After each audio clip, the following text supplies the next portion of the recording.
In this video, you'll develop an awareness of the types of programming languages and their classification into low and high level, and know that low-level languages are considered to be machine code and assembly languages.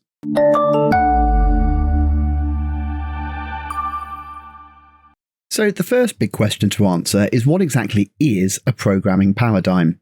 Well, paradigm means to describe an example of a pattern, or in computing context, to describe an example of a way of doing things. Software is written using programming languages, and as programmers, we've come to expect programming languages to include facilities like variables, loops, conditions, and arrays. The syntax or commands are different, but the underlying concepts haven't changed much. This is our programming paradigm, the way we do things. For example, Python, Visual Basic, C# all come from the same family. However, there are other ways of doing things. In other words, there are other programming paradigms. Most programming languages in most programming paradigms are said to be Turing-complete. Turing-complete languages can solve all the problems that a computer is able to solve. So this begs the question, if most languages in most paradigms can solve all possible problems, why do we even need different programming paradigms? Well, the simple answer is that some problems are better suited to being solved using a given paradigm. We can sort all programming languages into two very broad categories, low-level and high-level. At the very bottom we have machine code. This is the least abstract. It's closest to what actually happens on a computer, programmed directly with ones and zeros, and these translate into matching electrical signals, for example 1 for high voltage and 0 for low.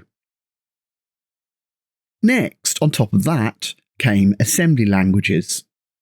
These use short code words known as mnemonics. Each mnemonic matches a specific sequence of ones and zeros. It has a one-to-one relationship. It's written in assembly language and translated by a specific assembler. After this, we have high-level languages. These were the first languages that could go further than machine code and assembly languages, and they're developed in the early 1950s, starting with Fortran. These had what we call a one-to-many relationship, as each instruction could give rise to many lines of machine code. Because they were so much more complex, they were called high-level languages. Here we can see an evolution of low to high-level languages, starting with machine code and assembly back in the 40s, onto the series of high-level languages starting with Fortran and COBOL. In the 60s, things like BASIC and the C family of languages were introduced. And now there are literally hundreds of programming languages, and some of the most popular ones started in the 70s and still exist today as C++, Java and C#. Having watched the video, you should be able to answer the following key questions. What do we mean by low-level and high-level programming languages? And what is the difference between machine code and assembly language?